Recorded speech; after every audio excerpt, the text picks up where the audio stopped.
The business of the music business with Erica Von Kleist. Welcome to this episode of The Business of the Music Business with yours truly, Erica Von Kleist. This episode is about knowing your worth. How much should I charge? The age-old question. Being a musician is subjective on pretty much every level. Some people might hear your music and think it's great and want to pay a lot of money for it. And some people might hear that exact same music and think it's not worth much. It all depends on individual tastes and desires. There are a couple of ways to think about your own art. You can think about it in the context of others. How will people react to my work? Am I creating work that others enjoy? How can I create work that will appeal to the masses? You can also take the approach of, what do I think of my own work? Do I enjoy it when I'm making it? Do I care how others react to it? All artists approach valuing and marketing their work differently, and this video is here to present some scenarios that will help you come up with not just hard and fast numbers, but also a sense of empowerment that will help you stick to your guns. It can take decades to develop a well-oiled career as a working musician.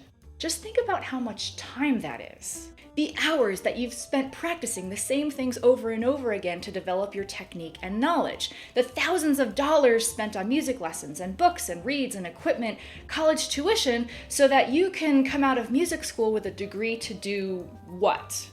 In some careers, you can decide to go to trade school for 2 years and come out with a degree that will get you a job that pays a salary with benefits. But it's a sad truth that most musicians do not leave college and nail a job that pays a salary with benefits. How do you support yourself being a working musician when our society generally doesn't view it as a real job and therefore wants it for free or for as little money as possible? A good place to start is considering what the market will bear. For instance, if you want to start a teaching studio but you live in rural Iowa, you're generally not going to be able to charge as much for lessons as you would in an affluent or metropolitan area of the country. Same thing with performances. You might be able to charge $3,000 for your string trio to play a swanky wedding ceremony in LA, but if you're hired for a backyard party in the suburbs of Omaha, you might be looking at a much smaller fee depending on who your client is. Even though it's the same music, same people, same performance, sometimes you have to charge less. A good way to get a baseline idea of what you're going to charge for something is to come up with what I like to call your drop-dead fee. What is the least amount of money you're willing to walk out the door for without complaining that you're not making enough money to do what it is you're about to do? Let's use a teaching studio for an example. Say you decide to teach Wednesday afternoon lessons. What do you need to be making in order to justify holding all of your Wednesdays hostage? $30 an hour? $50? $90?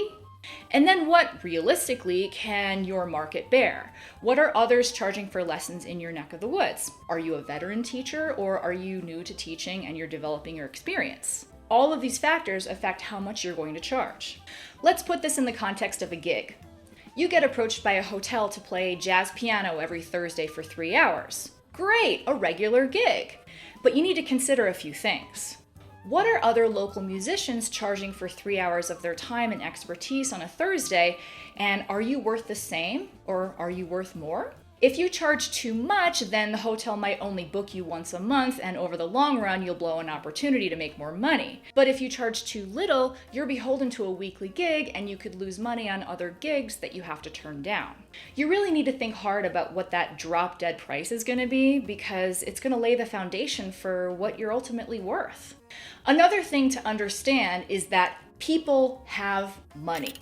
Parents want a great teacher for the kids, and people want to spend money on a great band for their wedding. I mean, people have no problem paying thousands of dollars for flowers. Why shouldn't they pay even more for real humans to perform music with their hard-earned talent?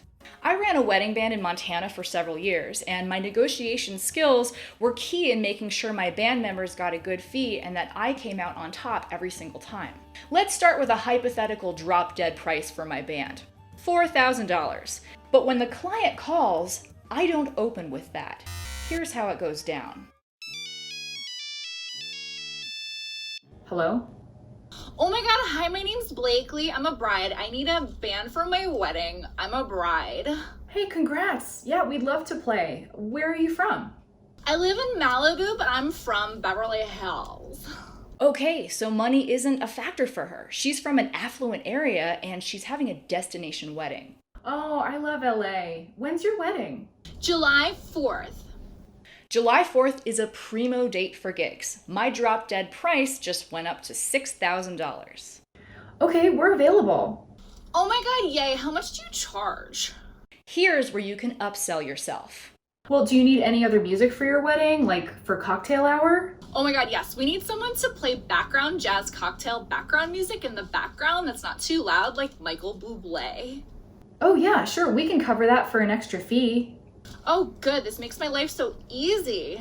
If you're looking for music for the ceremony too, we can provide an acoustic guitarist and singer. He knows the song from Twilight. Yeah, if you could just do everything for me, that'd be great, because I'm the bride.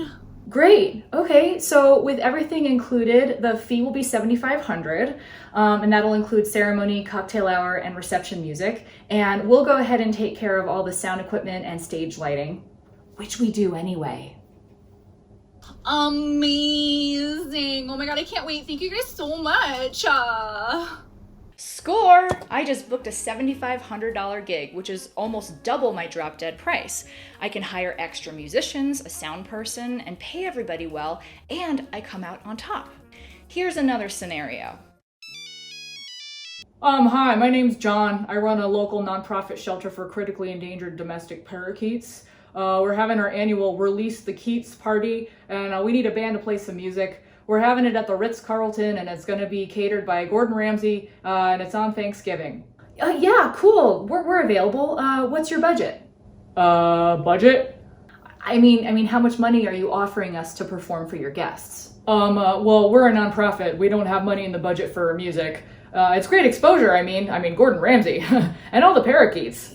Yes, I understand, but we need to be paid. I mean, is Gordon Ramsay getting paid? Yes. Is the waitstaff getting paid? Yes. Is the venue getting paid? Yes. Are the parakeets getting paid? Yes. But you can't afford to pay the musicians? No, we can't afford that. Look, our price is $4,000 plus dinner.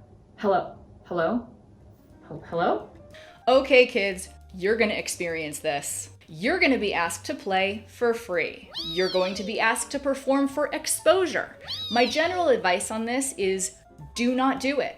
There are very few scenarios where you should ever consider giving away your abilities. Imagine someone asking a caterer to cook for exposure, or an event company to provide a tent and chairs at no cost. It's crazy. Then why is it so crazy for musicians to demand to be paid what they're worth?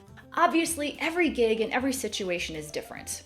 And coming up with your fee is one of the most important decisions you're gonna make as a working musician. And you're gonna make this decision over and over and over as you get better and more well-known as a professional. Stick to your guns and remember, it's okay to turn down a gig that doesn't meet your needs. It's always important to know your worth. I hope you've enjoyed this episode of The Bomb with yours truly, Erica Von Kleist. Don't forget to subscribe to my YouTube channel, follow me on social media, and check out my website. See you next time.